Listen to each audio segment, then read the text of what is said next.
नमस्कार दोस्तों, आपका स्वागत है। वास्तु शास्त्र के अनुसार कुछ पक्षी ऐसे होते हैं जो आपके घर में आ जाने पर आपके परिवार को पूरी तरह से बर्बाद कर सकते हैं।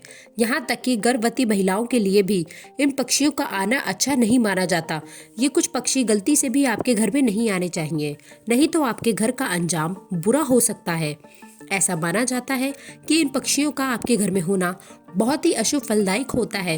वास्तुशास्त्र के अनुसार कुछ पक्षी ऐसे होते हैं जो घर में आने से घर में पैसों का खर्च अचानक से बढ़ जाता है, यानी कि ये घर के खर्च के सूचक होते हैं।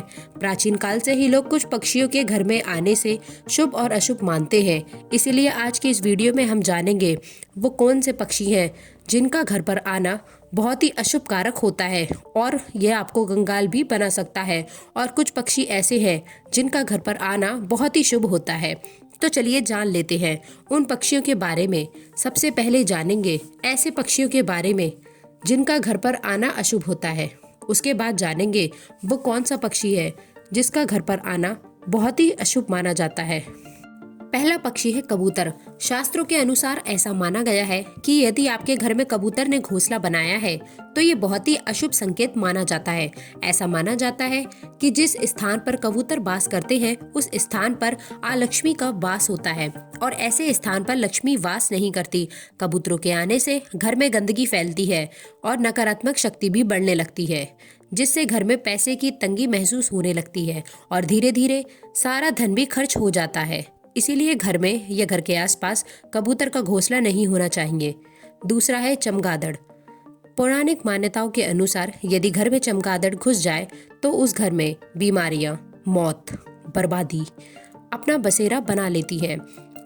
वैज्ञानिक लोगों का मानना है घर में चमगादड़ होने से परिवार टूटकर बिखर जाता है और उस घर में मनुष्यत छा जाती है। इसीलिए घर में कभी भी चमगादड़ का घोंसला नहीं होना चाहिए। तीसरा है कौवा। कौवे का बार बार घर में आना या आपके घर में घोंसला बनाना अच्छा माना नहीं जाता। वह सपने में कौवे का दिखना भी बुरे संकेत देता है, जैसे सपने में कौवे की आवाज सुनाई देना या आपके शरीर पर कौवा बैठा दिखाई देना, ये दुर्भाग्य आने की निशानी होती है। चौथी है टिटहरी।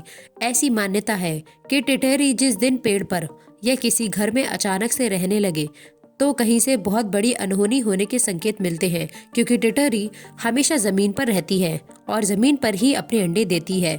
इनका किसी के घर में अचानक बैठना अच्छा संकेत नहीं माना जाता। पांचवा पक्षी है उल्लू। अगर आपके घर में बार बार उल्लू चला आता है और बार बार एक ही दिशा में चिल्लाता रहता है तो ये बहुत ही अशुभ संकेत माना जाता है। ऐसा माना जाता है कि एक दो बार उल्लू आने पर घर में खुशी आती है, लेकिन घर के सामने उल्लू का बैठकर बार बार बोलना बर्बादी आने का लक्षण होता है। आइए अब जानते हैं उस पक्षी के बारे में जिसका घर पर आना या घर में घोंसला बनाना बहुत ही शुभ माना जाता है। दोस्तों, वह पक्षी है चिड़िया। यदि आपके घर में कोई चिड़िया घोंसला बनाती है और वहां पर अंडे देती है तो इसे बहुत ही शुभ माना जाता है। इससे आपकी संपत्ति में और भी अधिक वृद्धि हो सकती है और आपके जीवन में चल रही परेशानियों का जल्द ही अंत हो सकता है। इसीलिए यदि आपके घर में कोई चिड़िया घोंसला बनाती है तो उसके घोंसले को भूल से भी ना तोड़े, नहीं तो इसे अशुभ फल प्राप्त हो सकते हैं। तो दोस्तों, इस प्रकार से इन पक्षियों का घर पर आना शुभ और अशुभ होता है। उम्मीद है ये जानकारी आपको अच्छी लगी होगी। वीडियो पसंद आई हो तो लाइक करें, चैनल को सब्सक्राइब करें।